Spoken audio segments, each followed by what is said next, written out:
What's good, y'all? You back with Streets, freestyle cooking with Streets. Thanks for tuning in. Like always, I hope everybody's staying safe and healthy.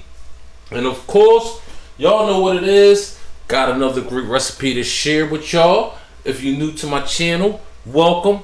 Always appreciate you coming through, showing me love, checking me out. And if this is your first time on my channel, please hit that subscribe, like, share, and hit that notification bell so you can stay up to date with my latest recipe videos, y'all. Freestyle cooking with Streets, man. Come through, check me out, try the recipes, man. Have fun. Let's do it. So today, y'all, I had to do it. Finally bringing y'all the Philly cheesesteak. You know, I'm down here in South Philly chilling, bringing y'all these dope recipes. Had to get y'all the Philly cheesesteak, man. Right from home. Let's do it, okay? On YouTube, you got 1,000 different recipes upon thousands of recipes of the Philly cheesesteak, all over the country, all over the place. Different versions, different variations. What's the best? Who makes the best? So forth and so forth. All right? I'm going to show y'all how I do the Philly cheesesteak right here at home in South Philly. You feel me? Ain't trying to battle the big dogs or the cheese with and the cheese without and the so forth and so forth, the different variations of the cheesesteak. We just gonna do a nice Philly cheesesteak. So we gonna do it. So you see I got me some ribeye up on the board. That's what we gonna start with. Got me some shallots chopped up. You know what I'm saying? You don't got no shallots, you can use some onions, but that's how I'm doing it on my Philly cheesesteak. I actually put this in the freezer for a minute so I could kind of harden it up a little bit. Nice, beautiful piece too, isn't it?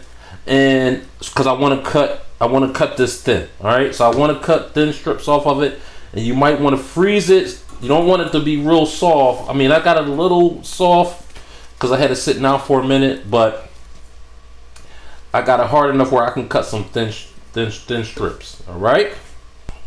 Okay, now so the first thing you want to do, and this is a boneless ribeye. Okay, so you want to get the boneless ribeye. You want to go ahead and start cutting it in thin strips. This piece of fat right here, I'm going to go ahead and take a little bit of that off. You feel me?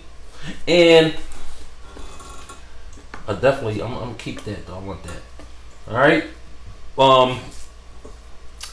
And to get the beef flavor, like you want to keep your fat. You want to kind of let that render in too so you can get that ribeye taste, that ribeye beef taste. But I also got some beef tallow that I'm going to use instead of regular avocado oil or the high heat oils I use. But we're going to go ahead and just start to thinly slice this up. Alright, as thin as you can. Alright, as you can see, getting it real thin.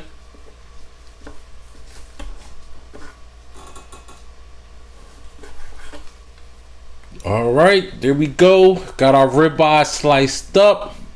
All right, you just want to have your shallots chopped up. That's it, y'all. You know what I'm saying? All right.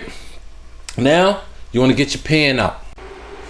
All right, y'all. So now I got out my big boy 14-inch cast iron skillet. Normally, you would want to cook like your like I got a reversible joint right here where I could have cooked it on here, but it wasn't that much room for me.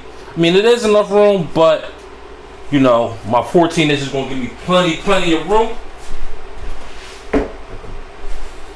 And you see I got a smoker, so what I did was, because I got it on my induction plate, I put it in the oven and let it heat up the whole pan so that I can get the whole bottom real hot. That's why you see it smoking all crazy. I got it on a medium high. Here go my beef tallow. That's going to give us our super beef flavor. Better than the oil.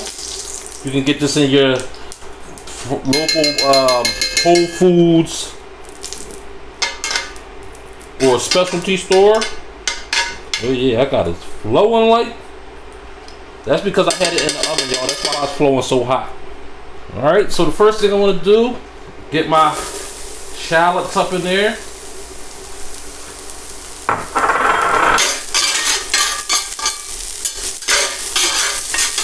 And since I already hit the pan hot, my challenge is going to be real fast.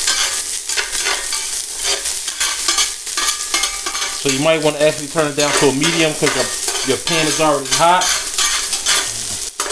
Yeah, mine is flowing, but we're good though. We're good. Also, you like to use this. Like to have both tools because we're about to get it in.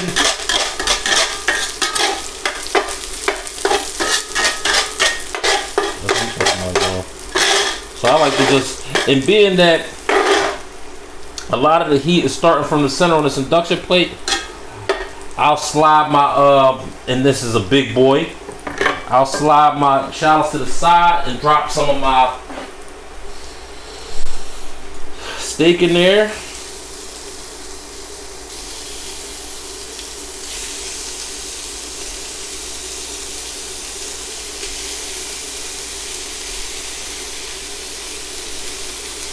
Alright, we'll start with that.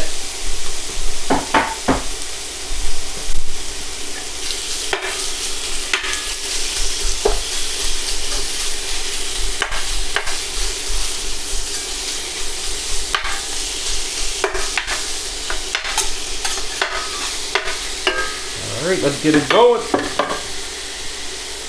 And trust me, if you heat it like I did in the oven, be careful because it'll still be hot. Okay, the whole pan will be hot. Yeah, so you just want to work your meat, get it chopped up.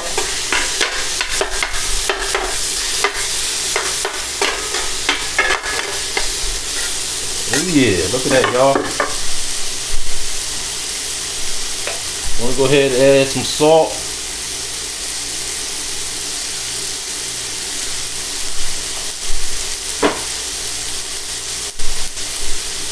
Some pepper. That's it. You know, because we want this real, we want the real ribeye flavor to come through. We don't want to go crazy with onion powder. I mean, you can. But we're trying to keep this Philly cheesesteak real easy, real simple, still banging, that anybody can make at home. Alright, and you see I still got my shallots over here chilling. It's kind of like a cool zone because like I said, a lot of the heat is generating in the middle because this is so big on top of this induction plate.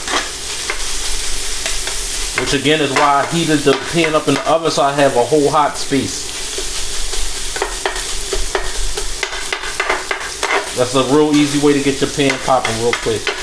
Or if you got your griddle like I do, you know, you can do it on the griddle.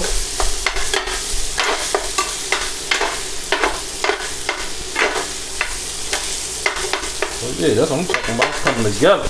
Yeah, so now once you got your meat cooked down, your meat ready to go, you want to go ahead and mix it up with the onion. I'm mixing it up with my shallots. Mix it up with the shallots, get that all incorporated.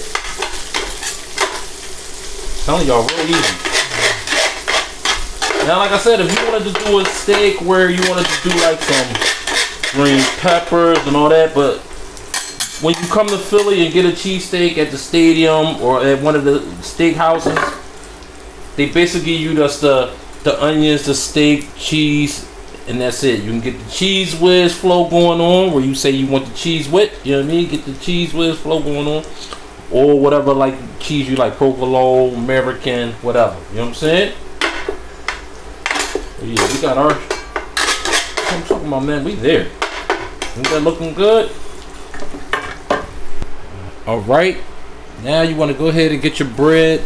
I went ahead and got some rolls, cut them in half from my local market, man. You want to try to get the nice, good, soft rolls I got. Alright, set that to the side. I got me some sliced Gouda. That's what I'm going to lay on top.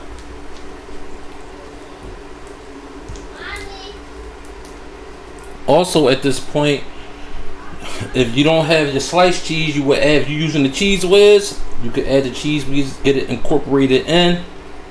As you can see, I put some mayonnaise on my bread. You could also add some cheese whiz to the bread before you do it, but you slowly let the cheese melt.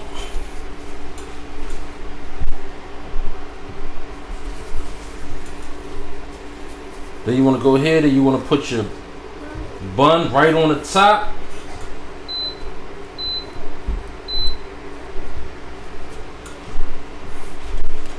Put your bun right on the top.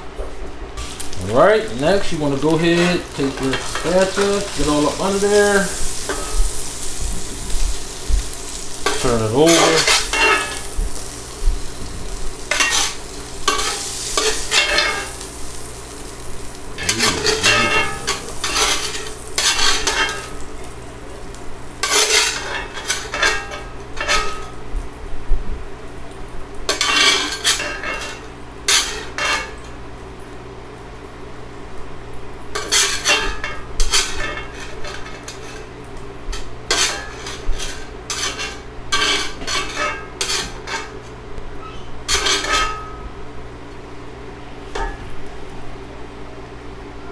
Boom, and there we go, y'all. The Philly cheesesteak freestyle cooker with street style. Look at that, y'all. Oh yeah. And me, I like it kind of like, you know, cooked thoroughly, you know what I mean? Because that's just how I like it, man. Cooked hard, cheese melted on there, that Gouda. Look at that, man. Look at that. Oh yeah, you see that? See that? Juicy cheese dripping, man. You feel me? So please subscribe, like, share, hit that notification bell, man, so you can stay up to date with my latest videos. Try this recipe, man. Let me know what y'all think. And I'm about to go in on this, man. Real easy. Holla.